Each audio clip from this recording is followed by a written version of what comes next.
మొదటి సమూయేలు గ్రంథం 3వ అధ్యాయం 3:10.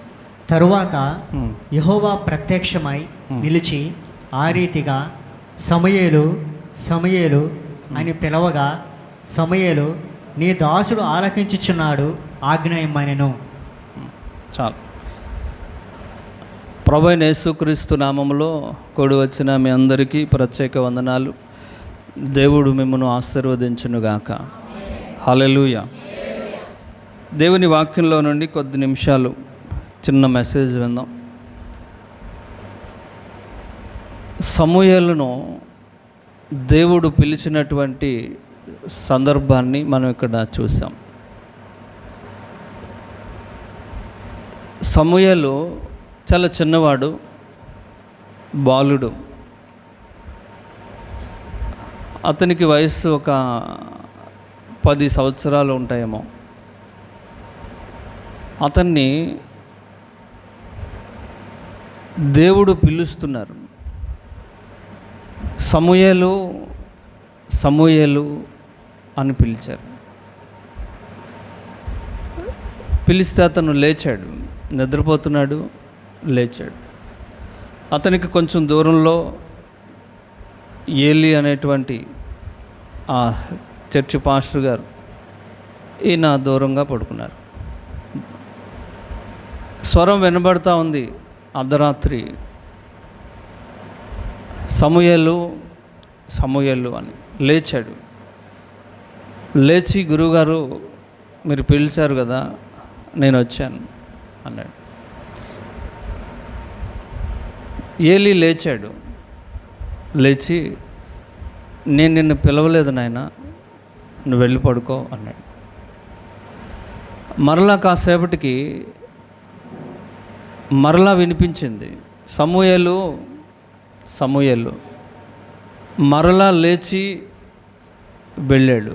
ఏలి అంటారు, నేను పిలవలేదు. కానీ అతనికి అర్థమైంది,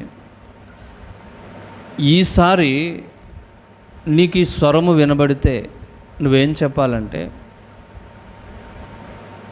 చిత్తము ప్రభువా, నీ దాసుడు ఆలకించుచున్నాడు, ఆజ్ఞ ఇవ్వండి. నీ దాసుడు ఆలకిస్తున్నాడు, ఆజ్ఞాపించండి, నీ ఆజ్ఞ ఇవ్వండి అని నీవు అడుగు అన్నాడు. హల్లెలూయా. సమూయేలు చాలా విధేయత మనకి కనబడుతుంది. చిన్న వయస్సు. నిజంగా దైవజనుడు పిలిచాడు అనుకోండి, ఇతను ఏం చేయాలి? దుప్పట ముసుగుపెట్టి వినపడినట్టుగా పడుకోవాలి, అంతేనా? లైట్ లేదు, చిన్న దీపం. ఏలి పిలిచాడు. పిలిచినప్పుడు ఏం చేయొచ్చు? అవకాశం ఉంది అతనికి. దుప్పట ముసుగెట్టేసి ఏమి వినపడినట్టు యాక్షన్ చేయొచ్చు, మెలకుగా ఉన్నా సరే. హల్లెలూయా. ఇతనికి సేవకుడంటే ఎంతో విధేయత సమూయేలుకి. హల్లెలూయా. ఆ టైంలో అర్ధరాత్రి వేళ కూడా లేచి వెళ్ళాడు. ఇతనికి చిన్నవాడు కనుక అనుభవం లేదు, ఎక్స్పీరియన్స్ ఏమి లేదు, ఏమి తెలియదు. దేవుని సన్నిధిలో పెరుగుతున్నాడు అంతే. వాళ్ళ అమ్మగారు దేవుని సన్నిధిలో విడిచిపెట్టేసింది, దేవుని సన్నిధిలో పెరుగుతూ ఉన్నాడు. హల్లెలూయా. పరిచర్య అంతా చూస్తున్నాడు అంతే. ఏదో చెప్పింది చేస్తున్నాడు, చెప్పింది చేస్తున్నాడు. ఇప్పుడు మరలా స్వరం వినబడతా ఉంది, సమూయేలు సమూయేలు. ఇప్పుడు సమూయేలు అంటున్నారు, సమూయేలు అంటాడు, చిత్తం ప్రభువా, నీ దాసుడు ఆలకిస్తున్నాడు, ఆజ్ఞ ఇవ్వండి, ఆజ్ఞ ఇవ్వండి. హల్లెలూయా. ఇప్పుడు ప్రభు మాట్లాడుతున్నారు, ఇప్పుడు ప్రభు మాట్లాడుతున్నారు. హల్లెలూయా.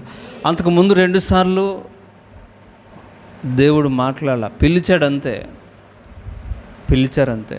మాట్లాడారా? మాట్లాడాల. ఇప్పుడు మాట్లాడుతున్నారు. ఎప్పుడు?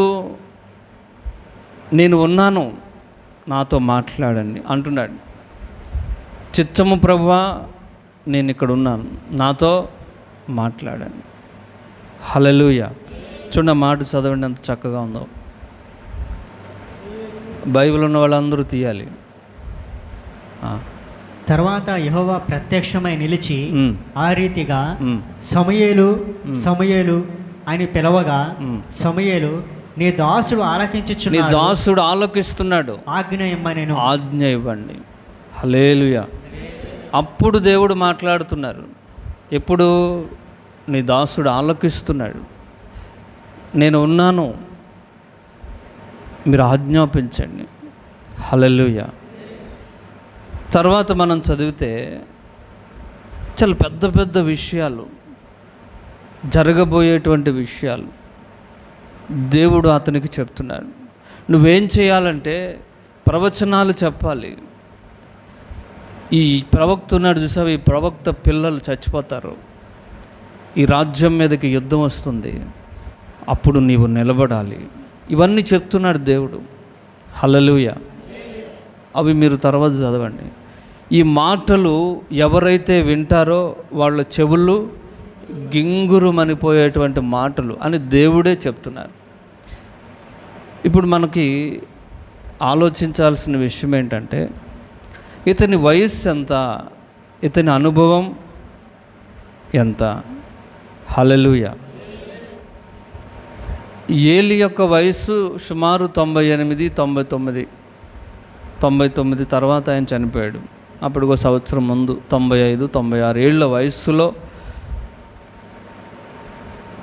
ఏలి చేస్తున్నటువంటి పరిచర్యను దేవుడు ఇప్పుడు ఎవరికి అప్పచెప్తున్నారు? సమూయేలుకు అప్పచెప్తున్నాడు. సమూయేలు అనుభవం ఉందా?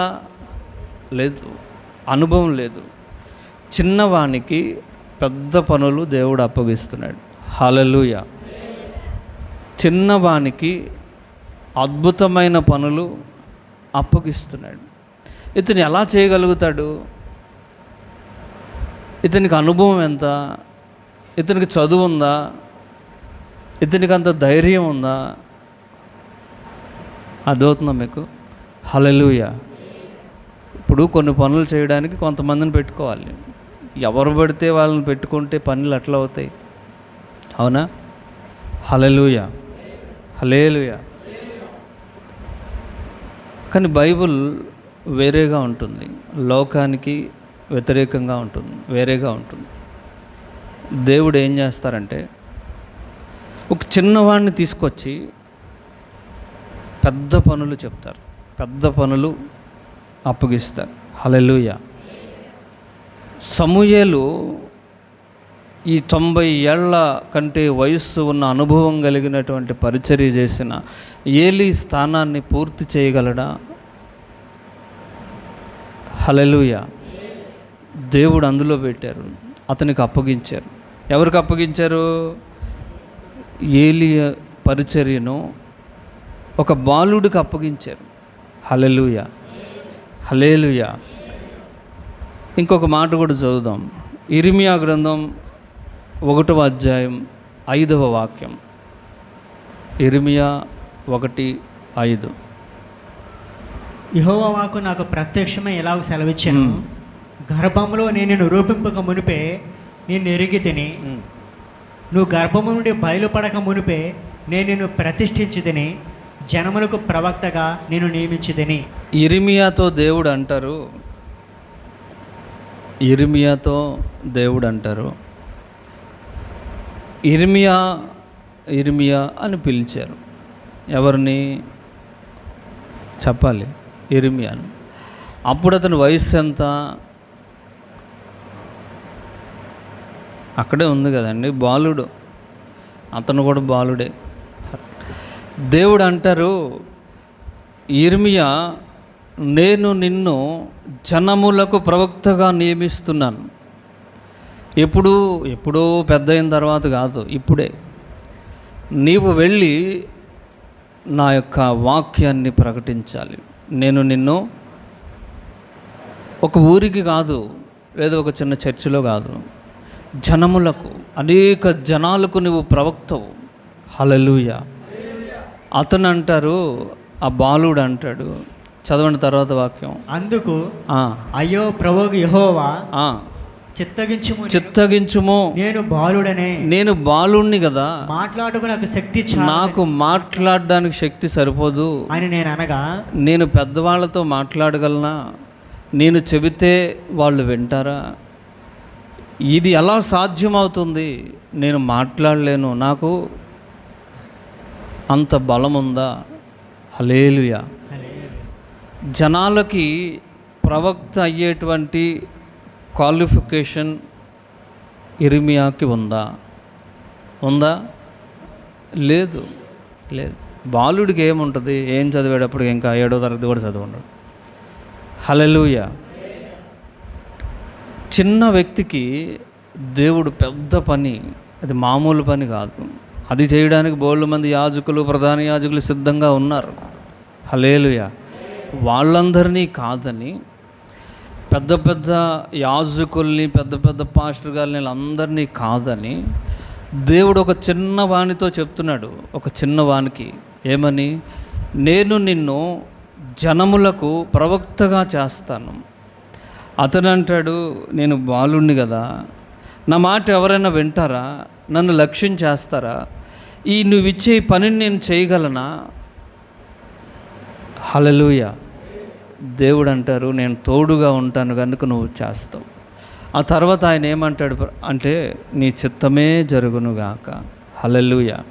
అంటే దేవుడికి ఎవరు కావాలి అంటే, ఇదిగో నేను ఉన్నాను, ఇదిగో నేను ఉన్నాను, చిత్తము ప్రభువా నీ దాసుడు ఆలకిస్తున్నాడు, ఆజ్ఞ ఇవ్వండి అనేవాళ్ళు కావాలి. హల్లెలూయా. దేవుడికి ఎవరు కావాలి? చదువుకున్న వాళ్ళు కాదు, విద్యావంతులు లేదా బాగా ఎక్స్పీరియన్స్ ఉన్నవాళ్ళు, మాటకారులు, అనుభవం ఉన్నటువంటి వాళ్ళు కాదు ఆయనకు కావాల్సింది. ఆయనకి ఎవరు కావాలి? మీకు ఈ విషయం అర్థం కావాలి. ఆయనకి ఎవరు కావాలి? నీ దాసుడు ఆలకిస్తున్నాడు, ఆజ్ఞాపించండి అనేవాళ్ళు కావాలి. హల్లెలూయా. ఎవరు కావాలి?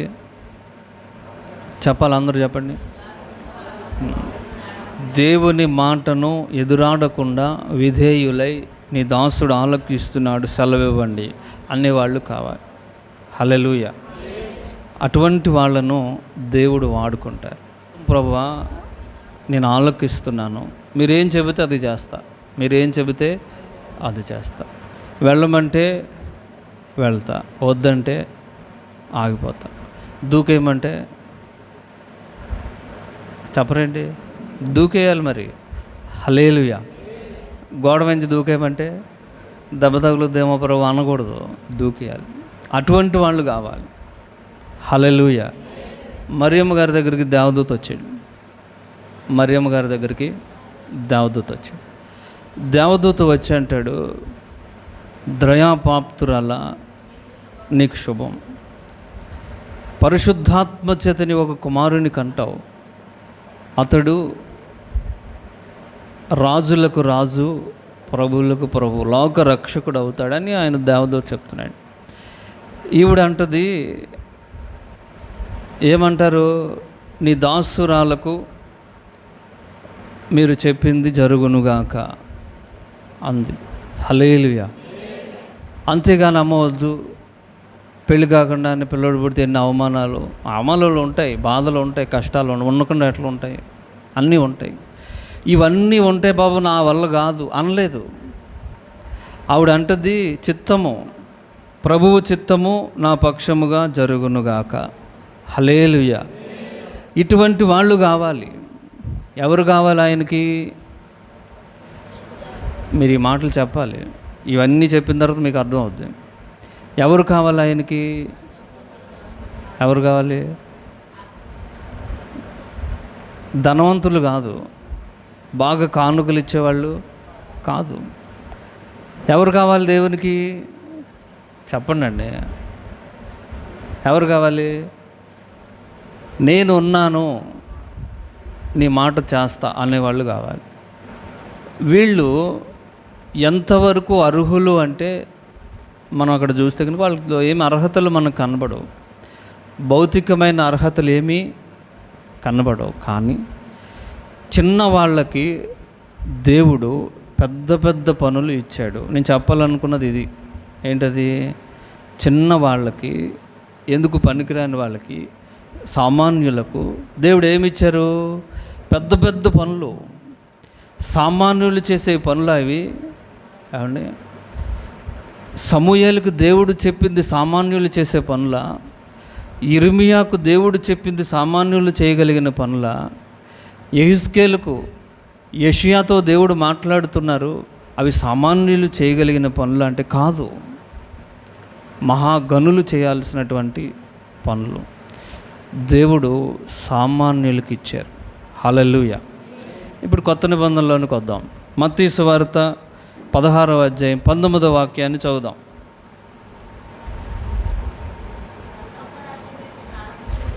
పరలోక రాజ్యము యొక్క తాళపు చెవులు నీకు ఇస్తాను. భూలోకంలో నువ్వేమి బంధిస్తావో అది పరలోకంలో నేను బంధిస్తాను. హల్లెలూయా. పేతురు యేసుప్రభు యొక్క శిష్యుడు, కొంచెం చంచలత్వం కలిగినటువంటి శిష్యుడు, తొందరపాటు ఎక్కువ, దుడుకు ఎక్కువ, ఆవేశం ఎక్కువ. హల్లెలూయా. తొందరపడి ముందుకెళ్ళిపోతాడు, నేనున్నాను కదా. ఇతనితో ప్రభు అంటారు, పరలోకపు తాళపు చెవి నీకు ఇస్తాను. ఏం తాళపు చెవి? ఇంట్లో బీరువా తాళం కాదు అది, లేదంటే మన ఇంటి తాళము చర్చి తాళము కాదు. చర్చి తాళం ఇస్తానంటే బాగానే ఉంది, శుభ్రంగా తుడుస్తాడు, ఆరేస్తాడు. ఏం తాళం ఇది? పరలోకపు తాళం. హల్లెలూయా. అంటే పరలోకపు తాళం అంటే మాటల, పరలోకానికి ఒకడు వెళ్ళాలంటే తాళం తీయాలా, గేటు తాళం. ఆ తాళం నీకు ఇస్తా. ఎవరికి చెప్పాలి? అందరూ. పేతురు గారు. హల్లెలూయా. బీరువా తాళమే ఎవరు ఇస్తారా? ఇంటి తాళమే ఇస్తామా? బయట వాళ్ళకి కష్టం. అటువంటిది పరలోక తాళం ఎవరికి ఇవ్వాలి? పెద్ద దేవదూతకు ఎవరికన్నా ఇవ్వాలి. యేసుప్రభు అంటారు, పేతురు, నేను పరలోకపు తాళపు చెవి నీకు ఇస్తాను. హల్లెలూయా. అసలు ఇతను అర్హుడా? మీరు ఆలోచించాల్సింది అది. ఈ పరలోకపు తాళపు చెవి పెట్టుకోవడానికి అతను అర్హుడా? చెప్పండి, అర్హుడేనా? మాట్లాడరు ఏంటండి? పరలోకపు తాళపు చెవి అంటే మాటల సామాన్యమైన విషయమా? అది సామాన్యమైన విషయమా? మీరు కొంచెం ఆలోచన చేయాలి. చూడండి, ఇంకొక మాట చదువుదాం. అపోస్తలుల కార్యములు 4:13. వారు పేతురు యోహానుల ధైర్యమును చూచినప్పుడు వారు విద్య లేని పామరులు అని గ్రహించి ఆశ్చర్యపడి వారు యేసుతో కూడా ఉండిన వారిని గుర్తెరిగిరి. చాలు. హల్లెలూయా. అక్కడ యాజకులు, పెద్ద పెద్ద వాళ్ళందరూ కూర్చున్నారు. పేతురు మాట్లాడుతుంటే అక్కడ ఉన్న వాళ్ళందరూ గుర్తుపెట్టారు. ఏమని గుర్తుపెట్టారు? వీళ్ళు చదువు సంధ్య లేని వాళ్ళు అని గుర్తుపెట్టారు. హల్లెలూయా. ఏమనుంది అక్కడ? విద్య లేని పామరులు. పైన 1, 2 వేసి ఫుట్ నోట్లో ఉంటుంది. సామాన్యులు, వాళ్ళు సామాన్యమైన ప్రజలు.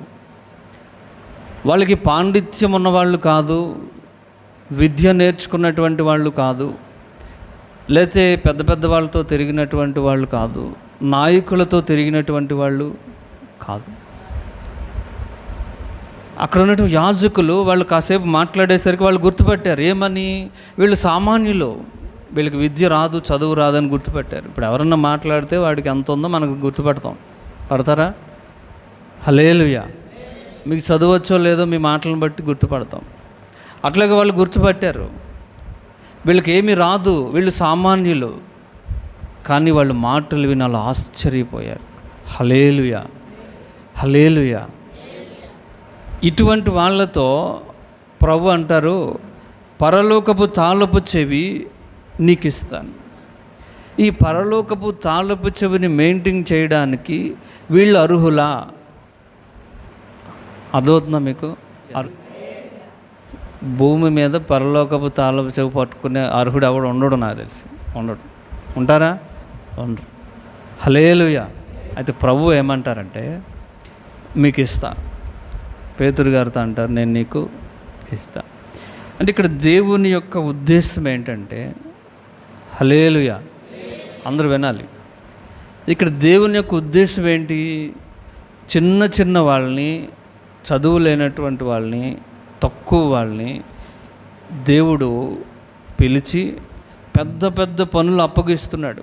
పెద్ద పెద్ద పనులు అప్పగిస్తున్నాడు. పెద్ద తాళపు చెవి, ఇది మామూలు తాళపు చెవి కాదు. పెద్ద తాళపు చెవి అంటే ఎంత లావు ఉంటుందని కాదు, పరలోకం తాళపు చెవి. ఎవరికి ఇస్తున్నారు ఇప్పుడు?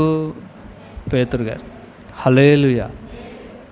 దేవుడు ఇప్పుడు మన కొరింథీయులకు రాసిన పత్రికలోనూ అక్కడక్కడ మనం చదువుతాం, పెంట కుప్పల నుంచి దీనులను పైకెత్తి నాయకులతో ప్రధానులతో ఆయన కూర్చోబెడతారు.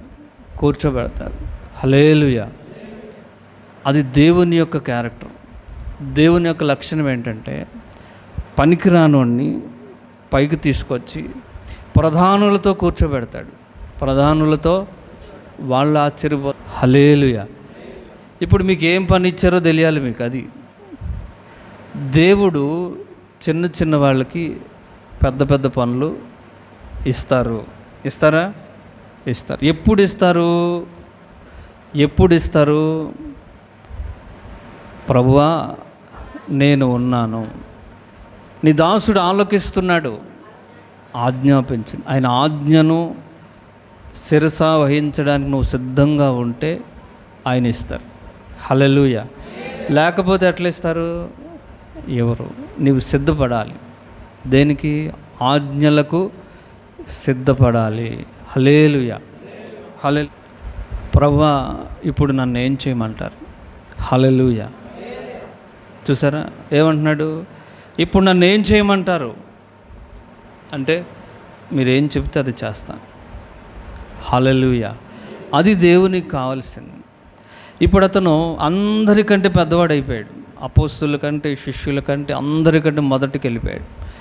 అపోస్తలుడైన పౌలు గారే అంటారు, నేను అందరికంటే కడపటి వాడును, చిన్నవాడిని అయినను దేవుడు నన్ను ఏర్పాటు చేసుకొని ఆయన కృపచేత నన్ను ప్రధానుడిగా చేశారు. హల్లెలూయా.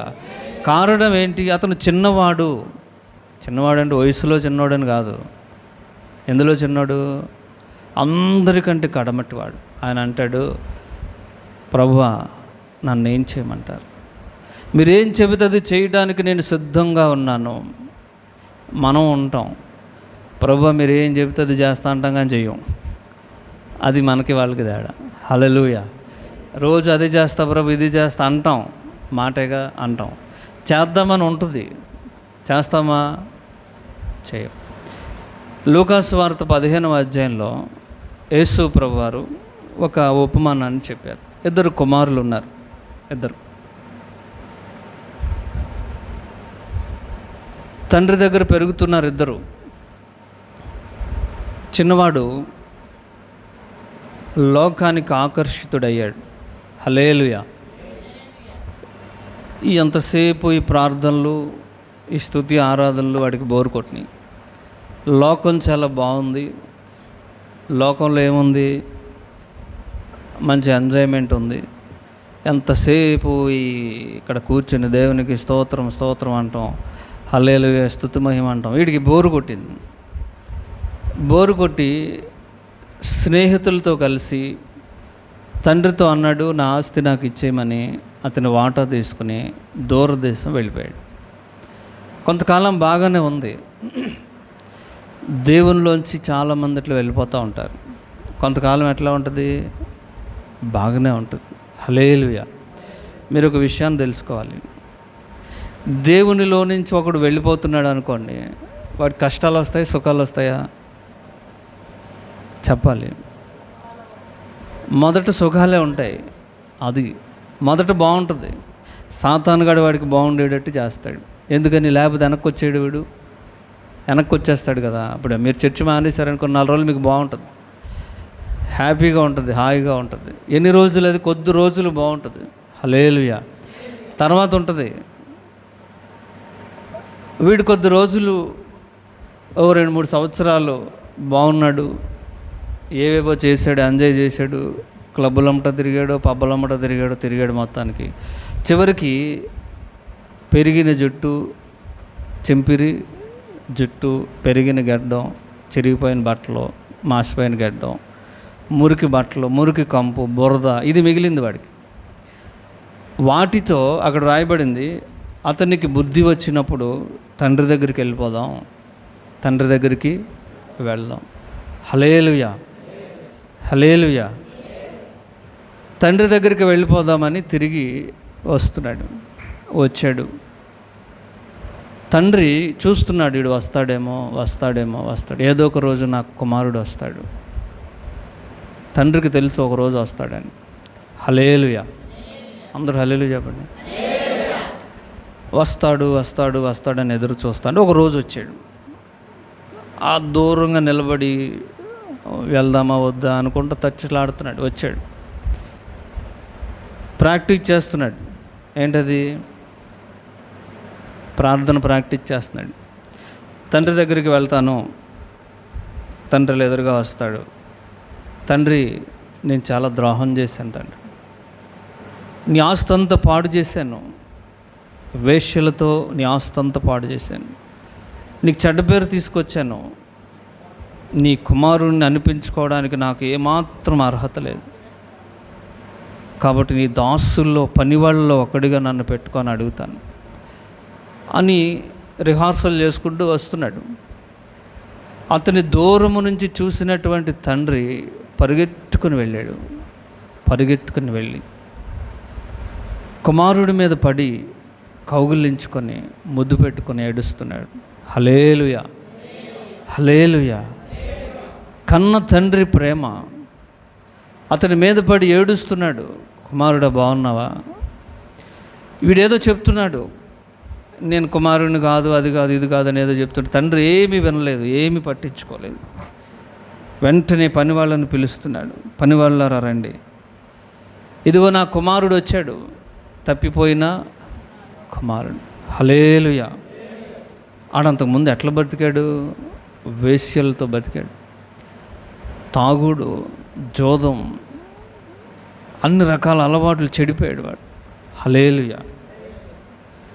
ఏమి పట్టించుకోలేదు. నువ్వు గతమంతా దేవుడు ఏం వినలేదు, వినకుండా నువ్వు వచ్చావు అంతే చాలు, నువ్వు ప్రాణాలతో వచ్చావు అంతే చాలు అని కౌగులించుకుని మెడ మీద పడి ముద్దు పెట్టుకుని కంపు కొడుతున్నాడు. హల్లెలూయా. ఆ కంపును కూడా పట్టించుకోకుండా మీద పడి ముద్దు పెట్టుకుని వెంటనే దాసులకు చెప్తున్నాడు, ఇదిగో నా కుమారుడు వచ్చాడు, అర్జెంటుగా స్పీడ్గా ఇతనికి స్నానం చేయించండి, కొత్త బట్టలు వేయించండి, ఉంగరం పెట్టండి, చెప్పులు తొడగండి, వాడికి షేవింగ్ చేయించండి, అర్జెంట్ కటింగ్ వేయండి. హల్లెలూయా. వెంటనే మేకల గొర్రెలను పట్టరండి, వధించండి. ఈ సాయంత్రం ఉత్సాహధ్వని పార్టీ. హల్లెలూయా. అందరం సంతోషిద్దాం, తప్పిపోయిన నా కుమారుడు వచ్చాడు. హల్లెలూయా. ఏర్పాట్లు జరుగుతున్నాయి, విందు జరుగుతూ ఉంది, భోజనాలు ఏర్పాట్లు జరుగుతున్నాయి. మసాలా వాసన అదిరిపోతుంది రోడ్డు మీదకి. ఈలోపు పెద్ద కుమారుడు వస్తున్నాడు. మసాలా వాసనలు అదిరిపోతున్నాయి, వంటలు జరుగుతూ ఉన్నాయి, విందు రెడీ అవుతూ ఉంది. చిన్న కుమారుడు పెళ్లి కొడుకులాగా సిద్ధపరిచారు, మంచి బట్టలు వేశారు, వస్త్రాలు వేశారు, కూర్చోబెట్టి అందరూ దాసులందరూ వచ్చి, నాన్న చిన్నబాబు ఎట్లున్నావు, ఎక్కడ తిరిగావు, ఎట్లా అయిపోయావు ఏంటి, కళ్ళు లోపలికి వెళ్ళిపోయినాయి ఏంటి, ఈ వాతావరణం ఏంటి అని అందరూ పరామర్శ చేస్తున్నారు చిన్న కొడుకుని. హల్లెలూయా. తండ్రి ఎంతో ఆనందంగా ఉన్నాడు, తప్పిపోయిన కుమారుడు దొరికాడు అంతే చాలు. ఇప్పుడు పెద్ద కుమారుడు పెద్దబాబు వస్తున్నాడు. వస్తూ ఉంటే కోలాహలం, ఫంక్షను, మసాలా వాసనలు అన్నీ తగులుతున్నాయి. దగ్గరికి వచ్చిన తర్వాత అక్కడ సేవకుల్లో ఒకరిని పిలిచి అంటాడు, అరే ఏంటి వాసన, ఏంటి విందు జరుగుతూ ఉంది, పార్టీ ఏంటి సంగతి అని అడిగాడు. ఏంటంటారేంటండి, మీ తమ్ముడు గారు వచ్చారు, చిన్నబాబు వచ్చాడు, అందుకని నాన్నగారు ఈరోజు పెద్ద పార్టీ పెట్టారు అనగానే పెద్ద కుమారుడికి ఆనందం రావాలిగా. తమ్ముడు వచ్చాడు, తప్పిపోయిన తమ్ముడు అనుకోకుండా వీడికి ఫీజులు మాడిపోయిన వాళ్ళగా అయిపోయాడు. ఫీజులు మాడిపోతే బలుబు ఆగిపోయినట్టు ఆగిపోయి అట్లా ఆగిపోయాడు. కోపం వచ్చేసింది. కోపం వచ్చేసి అలిగి కూర్చున్నాడు బయట రోడ్డు మీద. లోపలికి రావాలిగా రోడ్డు మీద కూర్చున్నాడు. హల్లెలూయా. ఇక్కడ మనకు అర్థం అవ్వాల్సినటువంటి విషయం ఏంటంటే, తండ్రి ఇద్దరిని కన్నాడు, ఇద్దరిని ఒకేలా పెంచాడు. ఎవరు వెళ్ళిపోయినా ఎవరు పోయినా తండ్రి బాధపడతాడు. తండ్రి బాధపడుతున్నాడు, చిన్న కుమారుడు తప్పిపోయాడు వెళ్ళిపోయాడు అని తండ్రి బాధపడుతున్నాడు. మరి పెద్ద కుమారుడికి ఉంటుందా బాధ? చెప్పండి. కన్నాడు కనుక తండ్రికి ఉంది బాధ. బాధపడకపోగా కూడా ఉన్నటువంటి పెద్ద కుమారుడు ఏమంటాడు? నీ ఆస్తి అంతా పాడు చేశాడు, వర్స్ట్ ఫెలో. వాడి గురించి ఎందుకు ఆలోచిస్తారు మీరు? వాడి గురించి ఎందుకు బాధపడతారు? పోతే పోయాడు అంటాడు పెద్దోడు. అర్థమవుతుందా మీకు? కానీ తండ్రికి ఇద్దరు ఒకటే అని, నేను కన్నాను, పెంచాను, ఇంత వాడిని చేశాను, వాడికి కావలసినవన్నీ సమకూర్చాను, కానీ వాడు నా నుంచి దూరం అయిపోయి లోకంలోకి వెళ్ళి చెడు అలవాట్లు నేర్చుకుని పాడైపోతుంటే తండ్రి బాధపడుతున్నాడు. పెద్ద కుమారుడు ఏమంటాడు? పోతే పోయాడు, ఉన్నవాడిని చూడకుండా వాడంగా చూస్తావేంటి అంటాడు. హల్లెలూయా. ఇప్పుడు చిన్న కుమారుడు వచ్చాడు, పెద్ద కుమారుడు బయటకు కూర్చున్నాడు, అలిగాడు. ఎందుకు అలిగాడు? చెప్పాలి మీరు. ఎందుకు అలిగాడు? చెప్పండి. కోపం వచ్చింది. ఆస్తంతా పాడు చేసినోడు వస్తేనేమో పార్టీయా అని కోపం వచ్చింది. చాలా సందర్భాల్లో అనేక మంది ఇలాగే ఉంటారు. ఇప్పుడు ఎవడి వల్ల తండ్రికి అవమానం అని మనం ఆలోచన చేస్తే, ఒక వ్యక్తి దేవుడు తండ్రి అంటే పరలోకపు తండ్రి. కొంతమంది దేవుని సన్నిధిలోకి వచ్చి వెళ్ళిపోతారు. వాళ్ళ వల్ల పెద్దగా నష్టమేమి లేదు, వచ్చారు పోయారు అంతే. హల్లెలూయా. అంతేనా? చిన్న కుమారుడు వెళ్ళిపోయాడు, వెళ్ళిపోయి అడుక్కు తినేవాళ్ళ తయారై మళ్ళీ వచ్చాడు. వాడి వల్ల ఎవరికి నష్టం? తండ్రికి ఏం నష్టం లేదు, తండ్రికి బాధ అంతవరకే. కానీ కూడా ఉన్నాడు చూశారు, వీడు ప్రమాదకరమైన వ్యక్తి. కూడా ఉంటున్నాడు, తండ్రితో ఉంటున్నాడు, తండ్రి ఇంటిలో ఉంటున్నాడు, అవసరమైనప్పుడు అలిగి బయట కూర్చున్నాడు. కొంతమంది చూడండి, అత్తమానం ఉంటారా, ముఖ్యమైన టైంలో ఉండరు. ప్రాముఖ్యమైన టైంలో, మంచి విందు టైంలో, భోజనం చేసి సంతోషించాల్సిన టైంలో వీడు అలిగి రోడ్డు మీద కూర్చున్నాడు. ఇప్పుడు ఒక్కొక్క సేవకుడు వెళ్ళి అడుగుతున్నారు, పెదబాబు ఏంటి ఎక్కడ కూర్చున్నావు? అందరూ సంతోషిస్తున్నారు, నేను రాను. తండ్రి ఇది వరకులాగా లేడు, మారిపోయాడు. ఏమైపోయాడు? మారిపోయాడు. పాడు చేసిన వాడు వస్తే పార్టీ ఏంటి? నాకు ఎప్పుడన్నా పార్టీ ఇచ్చాడా? వీడికి పార్టీ ఇచ్చే అవకాశం ఎప్పుడు వచ్చింది? అర్థమవుతుందా మీకు? హల్లెలూయా. వీడు అలగడానికి కారణమే లేదు, కానీ ఏదో ఒక కారణం అలిగి బయటకు వచ్చినాయి. ఇప్పుడు వచ్చిన సేవకులకి ఎవరి మీద యాంటీగా చెప్తున్నాడు? తండ్రి మీద చెప్తున్నాడు. మా తండ్రి మంచోడు కాదు, వాడంటేనే ఇష్టం, ఆస్తి పాడు చేసినోడు అంటేనే ఇష్టం, వేశ్యలతో తిరిగిన వాడంటేనే నేను ఎంత మంచిగా ఉన్నాను, ఎంత పద్ధతిగా ఉన్నాను, తండ్రితోనే ఉన్నాను కదా, అయినా సరే ఆడంటే పార్టీ చేస్తాడేంటి అని ఇతను నొచ్చుకొని అలిగి బయట కూర్చుని వచ్చిన వాళ్ళందరికీ నెగిటివ్గా చెప్తున్నాడు. ఇప్పుడు ఎవరు ప్రమాదం? మీరు చెప్పాలి. చూసారా? మీకు ఇంతకుముందు ఏమర్థమైంది? చిన్న కుమారుడు అని అర్థం లేదు, పెద్ద కుమారుడే నష్టం. తండ్రి ఇంటికి, సంఘానికి నష్టం చేసేవాడు ఎవడంటే మనతో ఉండేవాళ్ళే, బయట వాళ్ళు కాదు. అది నేను చెప్పేది. హల్లెలూయా. చాలాసార్లు మనం అనుకుంటాం, సంఘానికి ఎవడన్నా కీడు చేస్తే నాతో ఉండేవాళ్ళే చేయాలి, బయట వాళ్ళు చేయలేరు, వాళ్ళ వల్ల కాదు. వాడు ఎంత అరుచుకు చచ్చినా, ఎంత గొడవ చేసినా, గందరగోళం చేసినా వాడి వల్ల కాదు. బయట నుంచి వాళ్ళు ఎవ్వరూ ఏమీ చేయలేరు. ఏదన్నా చేస్తే ఎవరు చేయాలి? నాతో ఉండేవాళ్ళే చేయాలి. హల్లెలూయా. యేసు ప్రభువుని పట్టిస్తే ఎవరు పట్టివ్వాలి? శిష్యుడే పట్టివ్వాలి, వేరేవాడు పట్టించే ఛాన్సే లేదు. హల్లెలూయా. ఎందుకని? వేరే వాళ్ళకి భయం, ప్రభువు భక్తి. బయట వాళ్ళకి భయం, ఏదో యేసుప్రభుని చంపేస్తా పొడి చేస్తా అంటారు, కానీ వాళ్ళు ముందుకు రారు, ముందుకి రారు. హల్లెలూయా. ఎవరు వచ్చారు ఇప్పుడు? యోధా వచ్చాడు.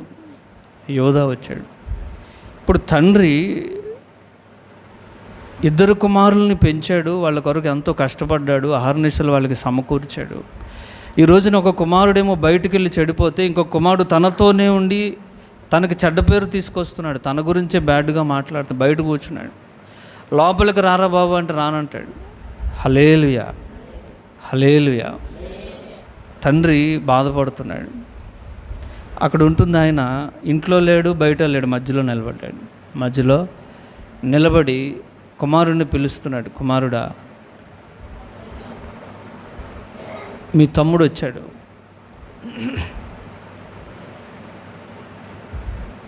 ఇది బాధపడాల్సిన సమయం కాదు, ఇది అలిగే సమయం కాదు, విమర్శించుకునే సమయం, సంతోషించే సమయం ఇది.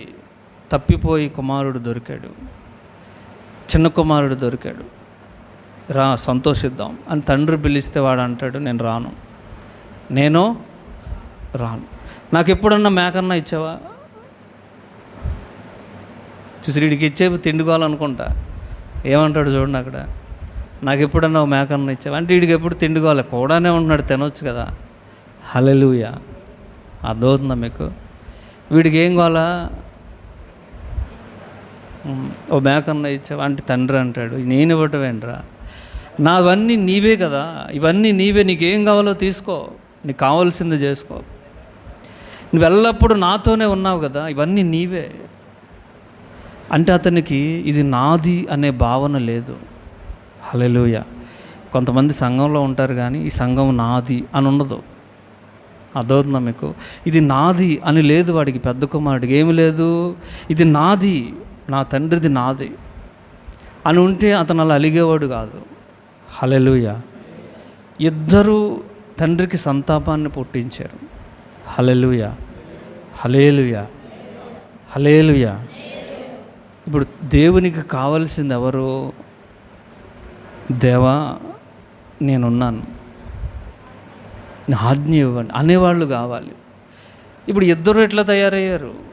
ప్రభువు చెప్తున్నాడు, ఒకడేమో తప్పిపోయాడు, ఒకడేమో అలిగాడు, ఒకడేమో మరి ఎట్లా? అప్పుడు ఎవడు దేవుడి పని చేస్తాడు? దేవుడి పని ఎవరు చేస్తారు?